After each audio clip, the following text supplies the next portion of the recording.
थरपारकर ज़िलो अॼु 12 ॾींहं आहे मुकमल तौर ते लॉकडाउन आहे ऐं सिंध हुकूमत जेका कल्ह ऐलान कयो हुयो त 12 वॻे खां 3 वॻे ताईं जेके मार्केटूं आहिनि उहे मुकमल तौर ते बंदि रहंदियूं। उन ते जेका थरपारकर ज़िले जे समूरनि शहरनि मिठी, इस्लामकोट, दीपलो, छाछरो, नगर पारकर, कलोई, चेलार इन्हनि में जेको अमल कयो आहे।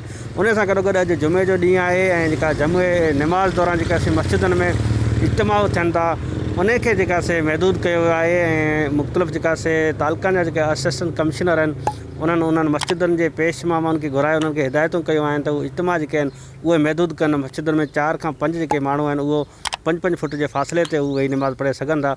उन ते मुकमल अमल कयो वियो आहे ऐं 3 वॻे जेका मार्केटूं बंदि 3 वॻे ताईं मार्केटूं बंदि रखण जो जेको ऐलान कयो आहे हिन वक़्तु उन ते समूरो अमल कयो आहे। समूरे ज़िले जूं जेको मार्केटूं आहिनि वीरान नज़र अचनि थियूं। जेकॾहिं बैकग्राउंड में तव्हां ॾिसो त हीअ समूरी जेका मार्केट आहे हिन तरफ़ जेके दुकान आहिनि उहे बंदि पियल आहिनि। उन सां गॾोगॾु जेके समूरी मार्केट जेका वीरान बणियल आहे त हीअ समूरी थरपारकर जो जेको हिन वक़्तु इहा सूरत हाल आहे। 12 ॾींहं खां जेके लॉकडाउन जी सूरत हाल जेका गुज़रे पई उन में जेके ग़रीब तबिको आहे उहो बुखूं काटण में मजबूर आहे। उन्हनि वटि खाधे पीते जेको सामान मौजूदु न आहे। सिर्फ़ु जेके इंतिज़ामिया आहे उहो उन हद ताईं महदूद आहे त मार्केटूं बंदि कराइणियूं आहिनि, लॉकडाउन जो अमल कराइणो आहे, उन जूं तस्वीरूं कढे पंहिंजे ज़िले ऑफिसरनि खे मोकिलिणियूं आहिनि त जीअं ख़बर पए त रुॻो शहरु बंदि आहे।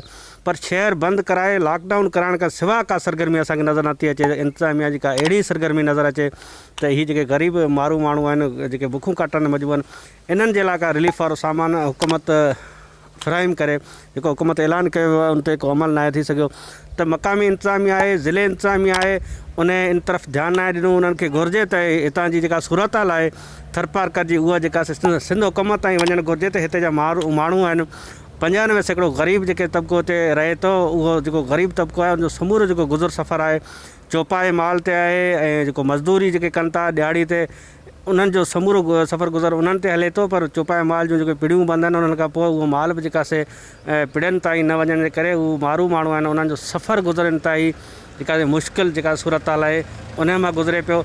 उन्हनि जा जेके बच्चा आहिनि उहो बुखूं काटण में मजबूर आहिनि।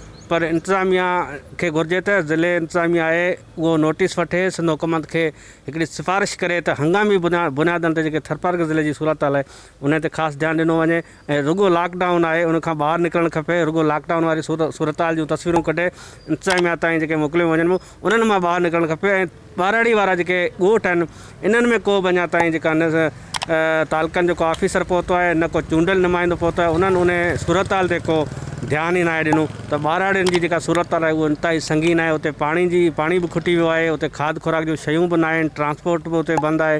त समूरी सूरत हाल खे ॾिसण जे लाइ उन्हनि माण्हुनि जी रिलीफ उन्हनि जी मदद करण जे लाइ इंतिज़ामिया खे अॻिते निकिरी गाॾियुनि में वञणु ॿारड़ी जा जेके ॻोठ आहिनि उन्हनि ताईं वञी उन्हनि जेके ग़रीब माण्हू आहिनि उन्हनि जी सूरत हाल उन ते ध्यानु ॾियण जी सख़्तु ज़रूरत आहे। विज़िट कयो अवामी आवाज़ मीडिया ग्रुप जी वेबसाइट awamiawaz.pk